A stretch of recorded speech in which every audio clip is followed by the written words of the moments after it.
The following is a production of the Department of Broadcasting and Journalism at Western Illinois University.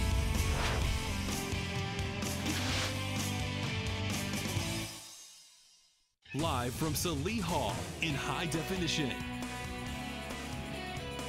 News 3 starts now. A mild winter and a mild flu season so far, but why it's still a good idea to get a flu shot. Winter storm watches already issued for portions of central and northern Illinois tomorrow. How will that influence our weather? We'll meet with Storm Teams 3 Devin Biggs later on. And volunteers working on the first stage of a project, a house donated to a Macomb nonprofit organization. But first, students, faculty, and community members are still speaking on the Illinois state budget impasse. WIU President Jack Thomas said in a press conference Friday morning he hoped the meeting would urge Illinois lawmakers to fund higher education. He says student groups rallying at WIU and the state capitol should continue to stand their ground. I just would say to the students to continue to advocate and be patient, and we are very hopeful that we will get a budget soon, not just a state appropriation, but MAP funding as well. Even without funds, WIU has fronted the money for MAP grants. President Thomas says 2,700 WIU students receive MAP funding, an annual cost of $11 million. Officials at Quincy University agree the lack of state funds is causing big problems for students. It creates an uncertainty and certainly a cash flow problem for the university. But worse than that, I think, is the effect on students. Also happening Friday, Illinois Governor Bruce Rauner vetoed Senate Bill 2043. One of the bill amendments would have allocated more than $7 million to higher education in the in the state, more than half going to MAP grants. Student Government President Will Gradle says he's frustrated with the result and wants to see Illinois government make what he calls authentic solutions. I've talked to first-generation students, single mothers, students just from low-income houses. They're the ones in society who need to get an education and bolster themselves up, and taking away the MAP grant absolutely takes that away from them. The MAP grant is what I use to pay for my utilities, my food, clothing, washing things like that. So it's really kind of like essential to me because it's what I live off of. President Will Gradle will give the State of the Student address March 9th at 3 p.m. in Sherman Auditorium. Eastern Illinois University's president also released a statement. This in response to rumors the university may close. University President David Glassman is reassuring students the campus will be open in the summer and fall, and rumors of cutting programs are untrue. In the letter, Glassman remains optimistic state budget appropriations will be made soon. Local businesses are asked to keep a watchful eye on accepting cash. Macomb police reported 3 black men driving a black 4-door Jeep attempted to use a counterfeit $50 bill at a local drive-thru. Police say the bill doesn't feel like normal money, and it was likely printed on normal printer paper, and bills appear larger. 7 in McDonough County are facing drug-related charges connected to an investigation into the production of meth.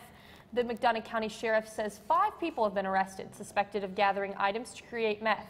Josh Laffery also faces other drug charges. Anthony Hall faces an additional charge of heroin possession. Deputies say they found heroin under a child's mattress. 2 more people were arrested during the warrant roundup, 31-year-old Spencer Bright and 33-year-old Angel Daniels. Both are from Bushnell. They're being charged on possession of drug paraphernalia. Police arrested a Quincy man who broke into the home of his ex-girlfriend. Police say Jason Kale broke into his ex-home and assaulted a man living there. Police say Kale threw multiple objects at the man, including a miniature baseball bat and a chair. Kale stayed inside the home until police arrived. The ex-girlfriend and the other man living in the home fled. Illinois is now allowing circuit courts to welcome cameras in the courtroom. In January of 2012, the Illinois Supreme Court launched an experimental project allowing the use of media cameras in certain courtrooms. The judges in the test program called it a success, and now the state Supreme Court is letting circuit courts decide if they want to allow cameras. The Illinois Supreme Court says the goal of the new program is to promote greater transparency, accountability, and accessibility to the court system. The WIU community has a chance to have their voice heard and help those in need. University Housing and Dining Services is conducting a survey about dining experiences on campus. For every one survey taken, 1 bottle of Rocky Water will be donated to Flint, Michigan. The survey is open to anyone who eats at WIU dining halls. Those who take the survey will be entered in to win a Pebble Time smartwatch. For every one survey taken, 1 bottle of Rocky Water will be donated to Flint, Michigan. WIU will test the campus emergency alert system tomorrow. The system will place a robocall just before 11 a.m. to phone numbers listed in WIU's emergency directory. People receiving calls do not need to take any action.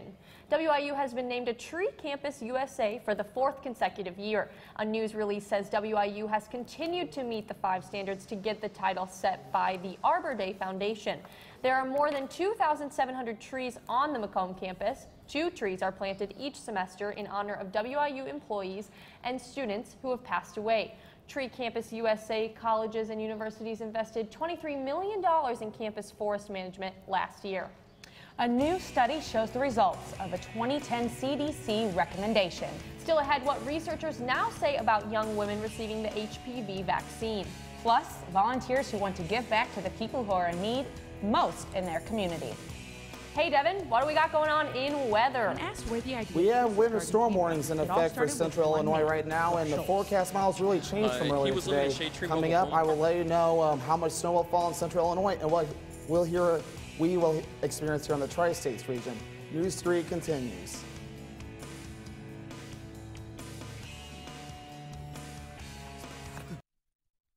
Now from Macomb in high definition, you're watching Emily Manley, Megan Sanchez, Storm Team 3's 5-day outlook, and sports with Danny Fry. Live at 4 continues. One organization in McDonough County is on a mission to decrease the number of homeless families in the county, and community members came together to help. A local nonprofit spent their Saturday remodeling a house to make it home for local families in need. When asked where the idea of Genesis Garden came from, it all started with one man, Brooke Scholes. He was living in Shade Tree Mobile Home Park, and when that closed back in 2010, he organized a big push, organized a homeowners association. Genesis Garden is currently working with 2 families who are homeless and 2 that are on the verge. The house is going to cost $40,000 to $50,000 to renovate, and that money comes from donation. Volunteers from students to organizations and community members came out to help make this house feel like home to those families without a roof over their head. I'm here because I thought it would be fun. I like to work with people. It's something we need to do as a community. And I like the idea of having a home for those who don't have them. I came out just to do my part to help. I feel like there's so little opportunities to help those around us, and that when something like this comes across, you have to take full advantage of it. These volunteers want to give back to those who are in need in their community. We need to be able to provide these services. We need to be able to make sure that people have a safe haven in our county. And we also have some people that have come here today just to look at the project that who have a background in construction who said that they're going to come back and help. And help is what they did. More than 100 volunteers showed up, and an anonymous donor donated $22,000 to finish the roof. We need to do that as a community. We need to come together. What is your favorite part about giving back to the community? The camaraderie. And I think it's really, really important that we make more awareness to poverty and homelessness. There you go. Put some muscle in it. From removing garbage to knocking down walls, volunteers from the community were hands-on at the home on East Carroll Street in Macomb. I feel like this has taken so long to get here, and it finally is, and the people that are going to be able to live in here are going to be able to start fresh and have a new life and just new opportunities, and I'm so excited for them. Will says he hopes to have the shelter done within the next 6 to 12 months. And let's say you can help. Join us tomorrow morning at 9 on Good Morning Macomb. Will sit down with us as he explains what Genesis Garden really is and the opportunities you can hear of that you can get involved with. A major tech figure spoke up about a controversial case regarding Apple and the FBI. After the San Bernardino shooting, the FBI collected gunman Saeed Farouk's iPhone. Farouk and his wife shot and killed 14 people. The phone holds possible evidence and information about the incident. Apple CEO Tim Cook refuses to make the technology necessary in order to break into the phone, arguing invasion of privacy. Bill Gates says it's only a matter of time before the government gets what they want. This has become more of a discussion of, hey, we didn't have safeguards for the FBI a long time ago. What do we have now? I doubt we'll go in the direction of saying, okay, let's make the government blind because they messed up in the past. But the overall discussion is worthwhile.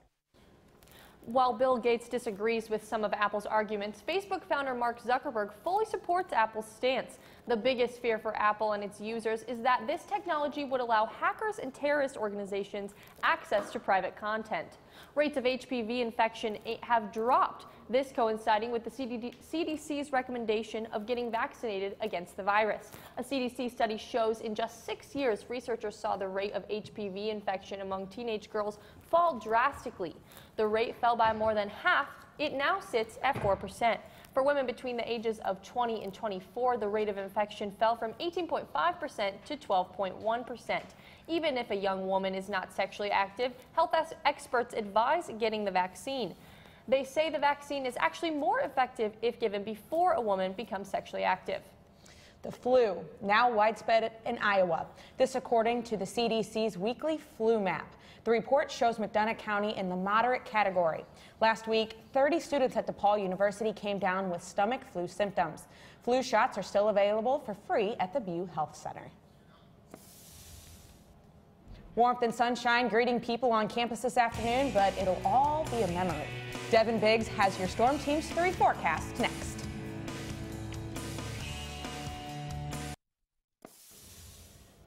Welcome back to News 3 on this Tuesday afternoon. Let's take a live look at our webcam overlooking the Macomb Square right now. It is currently cloudy out right now as those are clouds from the storm system that will be moving in towards the region. Take a look at our almanac page for today, February 23rd, 2016. Our normal range is 41 to 21, but we actually had 48 for the high today and 28 for the low, so we're actually a little above average today. Our low is 60, or our record high for on this date is 67 degrees, set back at 2000, and 8 below set back in 1910. Sunrise today was at 6:46, with sunset being at 5:47. Our days ever so getting longer. A look at our Midwest weather tracker. We are taking a little tour down into the southern U.S. right now as they're experiencing some severe weather right now. And this same system will be bringing some snow for us as we proceed into the daytime tomorrow. In fact, we take a look back home, you can see some of the rain starting to show up as that system continues to proceed into the region. Take a look at our futurecast at 12 a.m. on Wednesday. You can see some of the snows or some of the precipitation starting to show up into the region. And as we look at to 6 a.m. Wednesday, the system continues to push off to the north and east. Snow starts to move into the region. And 12 p.m. on Wednesday, snow is starting to move in. This model run actually is taking the snow farther west. So areas like Lincoln, Bloomington, and Springfield could see some decent snow, about 4 to 7 inches from what the new model run is showing, what National Weather Service is saying. 12 a.m. on Thursday, the system starts to get out of here, and by 9 a.m. on Thursday, we are done with the system. What we'll experience from this here in Macomb, maybe some light snow and a lot of strong winds. So make sure to hold on to your hats for that commute or walk around campus on Wednesday.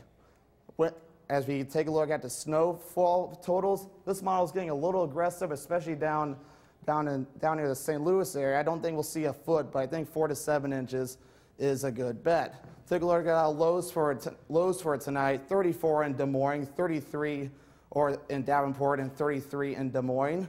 Tomorrow we'll see 39 degrees in St. Louis with 43 in Kansas City. And tomorrow night, as the weather system moves through, 27 in Chicago. And 30 in Indianapolis. Your forecast for tonight here in Macomb, mostly cloudy, very windy out with a low of 33. Winds north 10 to 15 miles per hour, gusts up to 25. Our forecast for Wednesday shows a high of 41, mostly cloudy, with winds north at 20 to 25 miles per hour, with gusts up to 30 miles per hour. Take a look at our News 3 exclusive 5-day forecast. Shows a high of 41 on Wednesday, with a slight cool down on Thursday and Friday. And on Saturday, we warm up to 51. But note that we have no precipitation in the forecast for the next 5 days. So especially this weekend, head outside and have some fun. Second weekend in a row, I get to be outside, and I'm so happy. Definitely super excited. Danny, what do we got going on in sports this week? Playoff time is fast approaching in IHSA boys basketball. Find out the regional matchup for Macomb High. MHS senior wrestler Zach Wilson went to the state finals over the weekend and came back with some hardware.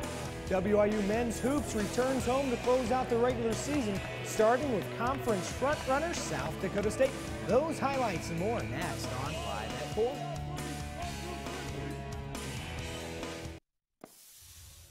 Welcome back. I'm Danny Fry with sports. For high school wrestlers, the state meet at the University of Illinois is the pinnacle.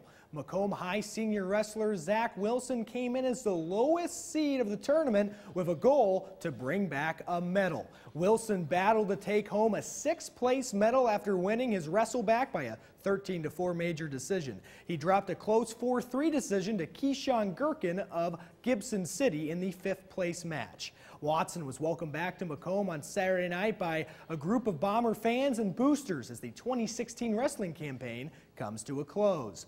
Next year, Wilson will move on to Lindenwood Belleville to continue his wrestling career. It doesn't get much better than beating Monmouth Roseville for the MHS boys basketball team. The Bombers bested the Titans 61-51 on Friday night. Now the West Central North Conference champion Bombers can focus on regionals. As part of the Peoria subsectional, the Bombers received a 9 seed and will take on the Canton Little Giants in Galesburg on Monday, February 29th in a play-in game. The winner gets the top-seeded host Silver Streaks the next night. Over the weekend, the Summit League Swimming and Diving Championships wrapped up. The bright spot of the meet was Chris Navale, becoming the first Summit League champion for WIU since 2007. Navale finished the 100 butterfly with a time of 47.40 seconds. That's tops in the conference while setting a Summit League record. As a team, the men finished in 4th and the women had to settle for 7th. With the Western Illinois women's basketball team's record hovering around the 500 mark, the Leathernecks are looking for some momentum to close out the season. Well, Oral Roberts didn't keep that in mind on Saturday, pulling away in the 4th quarter to win 79-55 in Tulsa. Sophie Reichelt with her 9th career double-double, 14 points and 14 rebounds. Taylor Higginbotham with 10 points in her 11th career start. North Dakota State comes to town on Thursday at 5:30 in another Summit League contest. The Western Illinois men's basketball team aims to stay mathematically alive to qualify for the 8-team Summit League tournament. That task got even tougher on Saturday against South Dakota State inside Western Hall. The Leathernecks coming out of the locker room knowing a win would help their chances to make the Summit League tournament, but they had to get by South Dakota State first. First few minutes of the game, J.C. Felder misses a jumper. Jabari Sandifer there for the offensive rebound. He'll score, banking in the pull-up J, 5 for SDSU. Leathernecks down 17-8. Tate Stensgaard crashes in, puts it up and scores while being fouled, an and-one opportunity. At the 10-minute mark of the first half, the Jackrabbits began to pull away DeAndre Parks from left of the circle, and then George Marshall, hello from the outside, the Wisconsin transfer with the 3-ball. SDSU up 47-29 at halftime. In the second half, the Jacks kept up the scoring pace. Kareem Ian Thyssen with the hook shot. The Jackrabbits cruise in Macomb 87-67. The final, Garrett Covington leads Western with 23 points, 4 rebounds, and Mike McClusick playing well off of the bench, 12 points and 3 rebounds. Up next for the Leathernecks is an 8 o'clock tip time with IPFW on Thursday night following the women's game at Western Hall. It was a solid rebound weekend for the WIU softball team, winning 3 out of 4 at the Total Control Sports Invitational in Rosemont. Two key players played a big role. Peyton Abbott is tabbed as the Summit League Player of the Week, batting .417 to start her freshman season, and senior Casey Hart joins the accolades as Summit League Pitcher of the Week. Hart is the first Leatherneck with the honor since 2011. That's it for sports. Final word is next on Live at 4. The CDC says skin cancer is the most common type of cancer in the United States. This type of cancer can be prevented by protecting yourself from the sun. Join us Thursday on Live at 4. I'll take you behind the scenes to the sun damage screening booth from the Union. And you'll definitely be surprised how damaged your skin can be, especially for a young person. So Emily, I know you did that evaluation today. Were you surprised by the results? I was very shocked, so I can't wait to tell everyone on Thursday. So Devin, I see that there's sun in the forecast. Do I need to put on sunscreen to keep my face from even being more damaged? I don't think the sun's quite that intense yet, but it's starting to get to that point as we'll be approaching spring, so the sun will be aligning with the equator. But a look at your 5-day forecast, we'll hit 41 tomorrow with very windy conditions, so make sure to hold on tight as it'll be a windy ride or walk the campus tomorrow. On Saturday, we'll skip ahead to Saturday, 51, so it'll be very beautiful for the weekend. Thank you so much, Devin. Now, a pair of Utah sisters who used an in vitro fertilization to get pregnant hit the mother load. Definitely, the women who are sisters themselves now have multiple sets of twins. Mom Carrie Bunker holds up her daughter Haley and her twin brother Cole at Timpanogos Regional Hospital, blowing kisses to their twin baby brothers Cash and Jace at the NICU. You could call it Twin Mania. 5 sets, 10 twins, 1 family. Initially, both of them were not supposed to be able to become pregnant, but with the help of fertility treatments, they did. You could call it twin tuition. That's good. That's way too many twins. We don't even have a single set of twins in my family. Yeah, me either. That I just can't even imagine. Boys, you have twins in your family? Nope. Nope. I guess Correct. no twin mania here on the desk. But that's all from us today. Thank you for joining us. You can make sure that you can join us online all the time, news3wiu.com. For Devin Biggs, I'm Emily Manley. And for Danny Fry, I'm Megan Sanchez. And from all of us here at News 3, have a good night, Macomb.